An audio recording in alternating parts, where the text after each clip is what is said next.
शाहरुख खान के बेटे को सजा कड़ी दी जाती है और अडानी पोर्ट की बात नहीं की जाती है। पेट्रोल की कीमत चढ़ते चढ़ते झूले आसमान को, या लखीमपुर में सत्ता ने जब रोंद दिया किसान को। अरे न्यूज चैनलों ने भी जब जब राग दरबारी सीखा है, तब तब भारत जख्मी होकर मेरे जरिए चीखा है। दिनकर और दुष्यंत कुमार की परंपरा की ओर से मैं ढाका की इस सरजमीन को सलाम पेश कर रहा हूं, स्वीकार करें। मैं वहां बैठा था और काफी देर से जैसे जैसे एक एक शायर आते गए, अपना कलाम पढ़ के जाते रहे, लोगों ने नाज़िम मुशायरा को पीछे से ढकेलना शुरू कर दिया। मैंने ऐसा नहीं किया, क्योंकि अब मैं जानता हूं मेरे सामने शामाइन उतने ही हैं जितने जदयू के पास विधायक हैं। लेकिन बिहार वालों, ये बिहार का तेवर है, मुख्यमंत्री मैं ही बनूंगा।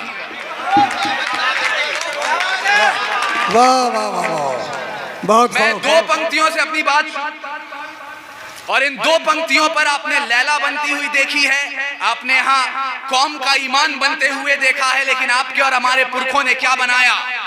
200-250 साल का जो संघर्ष है, जिसके बाद हमने 28 राज्य, 8 केंद्रीय शासित प्रदेश, 3000 जातियां, 35,000 उपजातियां और 650 कबीलों का ये मुल्क तैयार किया। ये ऐसे ही नहीं बना था।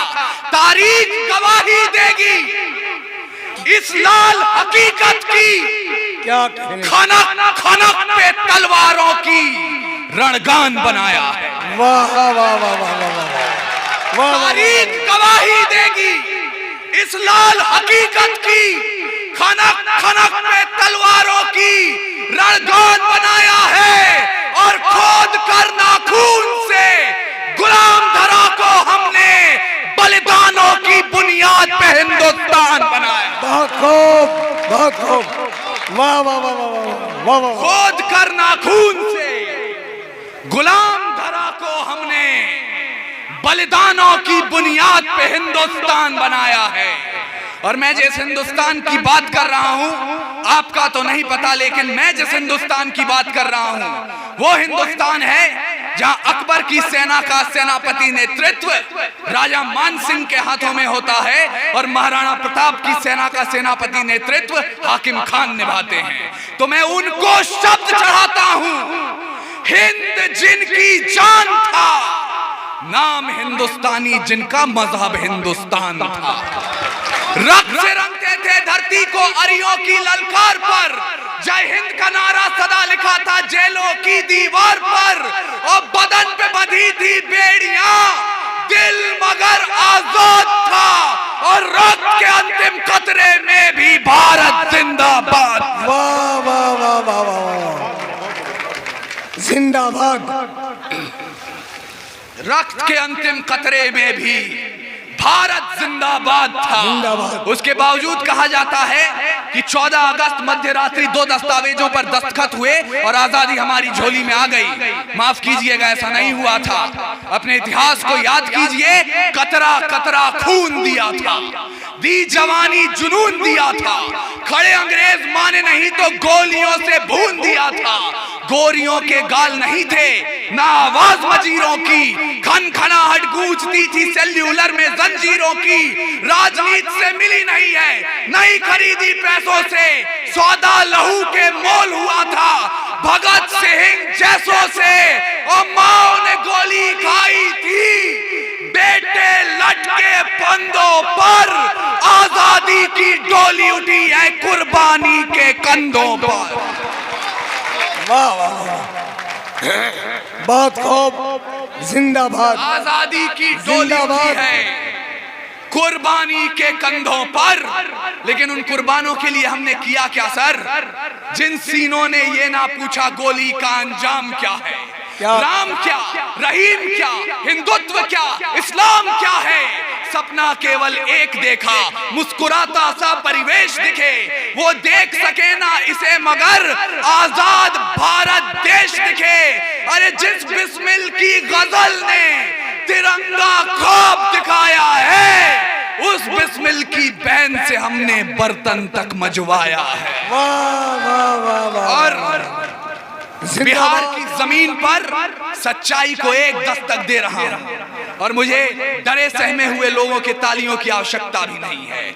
जो मंदिर रखने लायक थी, राम प्रसाद बिस्मिल की बहन जो मंदिर रखने लायक थी, वो देवी रखी पनघट पर और चुन चुन गुंडे भेजे हमने लोकसभा की चौखट पर। क्या बात। और ये सिर्फ हवा में कहने वाली बातें नहीं हैं। वर्तमान संसद में 12 सांसद वो बैठते हैं जिन पर माफिया सरगना होने के आरोप दर्ज है। 7 सांसद वो बैठते हैं जिन पर लूट, अपहरण और बलात्कार के मुकदमे चल रहे हैं और शर्म से नजरें झुक जाएंगी आपकी। 2 सांसद वो बैठते हैं जिन पर दुकान से सामान चोरी करने के केस चल रहे हैं। वाह वाह, क्या बात। लोकतंत्र की महानता की बात कर रहे हैं साहब, और संसद की लोकसभा में खड़े होकर किसी एक कौम को आज गाली दे दी जाती है। हम सब ने वो शर्मनाक मंजर अपने टेलीविजन स्क्रीन पर देखा है। उसके बाद ईमान मजमे वालों, आपके समक्ष केवल एक बात कहना चाहता हूं। मैंने आजादी के इतिहास को पढ़ा है, गाया है, सुनाया है। एक पन्ना आता है जब 85 साल के बहादुर शाह जफर रंगून में नजरबंद थे। अंग्रेजों के एक चापलूस ने उनके नाम 2 पंक्तियां लिखी और जफर को सुनाई। कहा, दम दमे में दम नहीं है, खैर मांगो जान की। ऐ जफर झुकने लगी शमशीर हिंदुस्तान की। उस बूढ़े शेर ने एक कील उठाई और जेल की दीवारों पर उन 2 पंक्तियों के साथ 2 पंक्तियां और शुमार की, जो एक हिंदू मां के बेटे के लिए मुसलमान भाइयों के ईमान का प्रमाण है। बहादुर शाह जफर ने कहा, आप कहते हैं दम दमे में दम नहीं है, खैर मांगो जान की। ऐ जफर झुकने लगी शमशीर हिंदुस्तान की। तो जवाब भी सुनते जाएं, गाजियों में बू रहेगी जब तलक ईमान की, तख्ते लंदन तक चलेगी तेग हिंदुस्तान की। क्या, वाह वाह वाह वाह। तख्ते लंदन तक चलेगी तेग हिंदुस्तान की। और हिंदुस्तान वो देश है जहां मुसलमानों की पहचान अजमल कसाब से नहीं होती, जो ताज होटल में घुसकर 166 लोगों को मौत के घाट उतार दे। इस मुल्क में मुसलमानों की पहचान होती है तो कब्रिस्तान के उन खुददार रखवालों से जो बंबई कब्रिस्तान के बाहर खड़े हो गए और कहे मर जाएंगे लेकिन इस नापाक जिस्म को अपने कब्रिस्तान में दफन नहीं होने देंगे। सलाम करता हूं आपकी कौम को। और मुझे ये कहने में ना कोई संकोच है ना कोई डर है कि जो हिंदुस्तान के टुकड़े होने की बात पर इंशाअल्लाह बोल सकता है, मैं उसे मुसलमान मानने को तैयार भी नहीं। वाह वाह वाह। और मैं आपके सामने बोल पा रहा हूं, यह आपके और हमारे भाईचारे का सबूत है। या बदचलन हवाओं का रुख मोड़ देंगे हम, या खुद को वाणी पुत्र कहना छोड़ देंगे हम। और सच लिखने में जिस दिन भी कांप गई कलम, कागज को फाड़ देंगे, कलम तोड़ देंगे हम। क्या बात है, वाह। मैं बचपन से सुनते आया हूं। समय की से कितना वक्त है सर मेरे पास?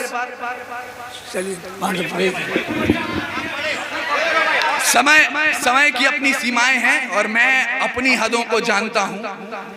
इसलिए जाने से पहले आपने अब तक काव्य पाठ सुन लिया है और वीर रस का इकलौता हिंदी कवि हूं मैं इस मंच पर। आपने काव्य पाठ सुन लिया है, कर्तव्य पाठ करने का अवसर मुझे दे दीजिए। और कर्तव्य पाठ इसलिए करना चाहता हूं क्योंकि सच्चाई इस मंच के लिए बहुत आवश्यक है। यहाँ नेतागण बैठे थे, चले गए हैं, होते तो उनके समक्ष भी बोलता। 4 पंक्तियां पुनः सच्चाई के दरवाजे पर दस्तक दे रहा हूं और दरवाजा कितनी गर्मजोशी से आप खोलते हैं। मुझे एहसास कराइए कि एक बिहारी सचमुच 100 पर भारी होता है, क्योंकि विधानसभा का प्रांगण हमको बेनूर दिखाई देता है। सर, बिहार विधानसभा का प्रांगण हमको बेनूर दिखाई देता है। विकास पुरुष भी सत्ता मद में चूर दिखाई देता है। क्या कहने, वाह वाह वाह वाह वाह वाह वाह। अगर ये मंच सच्चाई नहीं बोलेगा तो कौन बोलेगा? बेशक। विधानसभा का प्रांगण हमको बेनूर दिखाई देता है। विकास पुरुष भी सत्ता मद में चूर दिखाई देता है। अरे बिहार का तो मुस्तकबिल मजबूर दिखाई देता है और हर कोयला राजनीति में कोहिनूर दिखाई। अरे वाह वाह वाह वाह। हर कोयला राजनीति में कोहिनूर दिखाई देता है। लेकिन आप विचारिए आखिर क्या कारण है कि पिछले 900 वर्षों में शक, हूण, तुर्क, तातार, कुषाण, यवन, चंगेज, पठान, मंगोल, मुगल, डच, फ्रांसीसी, पुर्तगाली और अंग्रेज आकर चले गए, हिंदुस्तान अभी भी जिंदा है। कारण नहीं इसकी आप दिल से अरे कोई बात, आपका ये स्वीकार कर लिया, बस दिल से दिल की मोहब्बतें मिलती हैं तो शायद हम प्रदेश को बदलने का काम। वाह वाह वाह वाह। मैं अंतिम पंक्तियां सीधे सीधे आप तक पहुंचा रहा हूं क्योंकि इस मुल्क को आज जिस बात की आवश्यकता है, शायद समय की सीमाएं खत्म हो जाएं, वो बात ना कह पाऊं आपसे, लेकिन पहली उंगली मैं अपनी तरफ उठाना चाहता हूं और संकल्प लीजिए। यहाँ जो लोग इश्क मोहब्बत के तरानों पर कूद कूद कर अपनी वाह और अपनी दाद दे रहे थे, चचा आप लोग भी जितने उत्सुकता के साथ सुन रहे थे, उसी उत्सुकता को आमंत्रित कर रहा हूं क्योंकि खुदा ने अगर दिल में इबादत के लिए इश्क दिया है तो रगों में इंकलाब के लिए खून भी दिया है। उस खून की हरारत को मत भूलिएगा। रावण नहीं हम पलने देंगे साधुओं के वेश में, चाहे आसाराम हो या राम रहीम। रावण नहीं हम पलने देंगे साधुओं के वेश में और अफजल नहीं पनप सकते हैं अब्दुल कलाम के देश में। रावण नहीं हम पलने देंगे साधुओं के वेश में और अफजल नहीं पनप सकते हैं अब्दुल कलाम के देश में। अरे फौलादी हिंदुस्तान है ये, दुर्योधन की जांग नहीं और भगत सिंह की मिट्टी पर खालिस्तान की मांग नहीं। क्या कहने। वाह। हिंदू हो या मुस्लिम उनके शीश नहीं कटने देंगे।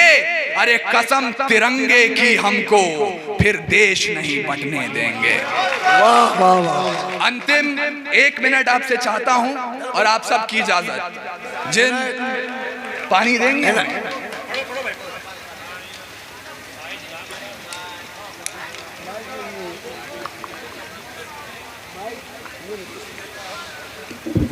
और मेरे काव्य पाठ के इस अंतिम चरण में अगर आप सब ने अपनी बेदारी दिखाई तो इफ्तिखार आलम साहब और आरिफ भाई आप जहां भी हों, ये जो खाली कुर्सियां दिखाई दे रही हैं ये भी तालियां बजाएंगे।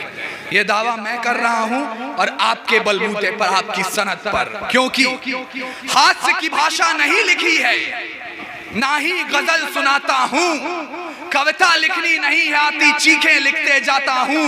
देश मेरा जल रहा है, आग लगी है सीने में, हुक्मरान सब व्यस्त दिखे हैं खून गरीब का पीने में। तो हिंदुवाद या इस्लाम का पक्ष नहीं मैं लाया हूं, घायल भारत चीख रहा है, चीख सुनाने आया।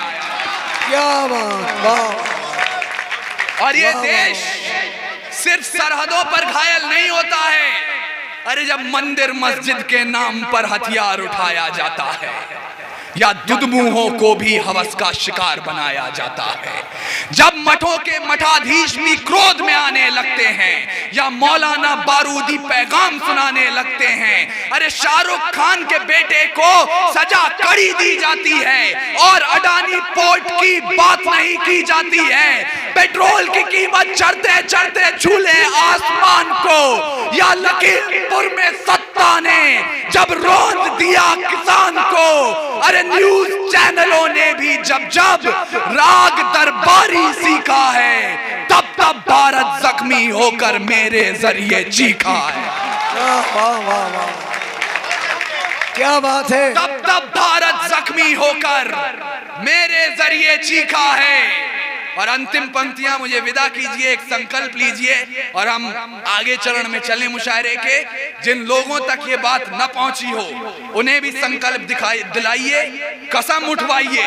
आज हमने कौम की नुमाइंदगी की बात की, आज हमने हिंदू मुसलमान एक करने की बात की, मोहब्बत की बात की, माँ की बात की, लेकिन मादरे वतन को मत भूलिए, भारत माता को मत भूलिए। बेशक। प्रीत की जो शीत गिरे, गीत प्रेम के गाऊंगा। मौसम हो जो हंसने का, बारंबार हंसाऊंगा। जुल्फ लिखूंगा कजरा रे और चाल ढाल मधुमास लिखूंगा। धड़कन किसी के नाम सदा और यौवन का एहसास लिखूंगा। पर भारत माँ को दर्द हुआ तो चीखूंगा, चिल्लाऊंगा। गली गली में घूम घूम कर माँ की पीर सुनाऊंगा। आजाद भगत सुभाष पटेल को राख कुरेद जगाऊंगा। अशफाकुल्ला खां की भांति काकोरी दोहराऊंगा और शमशीर बना के कलम को अपने तिरंग का जय गान लिखूंगा। दुश्मन की छाती पर चढ़कर जय जय हिंदुस्तान।